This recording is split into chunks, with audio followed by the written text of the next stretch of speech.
southeastern Rock County in south central Wisconsin until 6:45 p.m. At 6 p.m.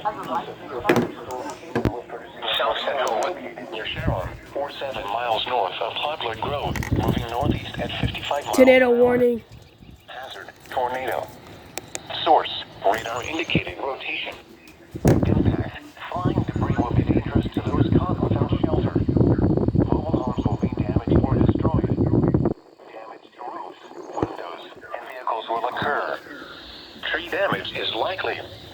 Locations impacted include Elkhorn, Delavan, Lake Geneva, Williams Bay, Walworth, Fontana on Geneva Lake, Sharon, Darien, Como, Richmond, Springfield, Abels Corners, Tibbetts, Allens Grove, Millard, and Delavan Lake.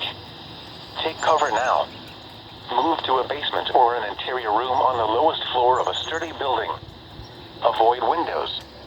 If you are outdoors, in a mobile home, or in a vehicle, move to the closest substantial shelter and protect yourself from flying debris.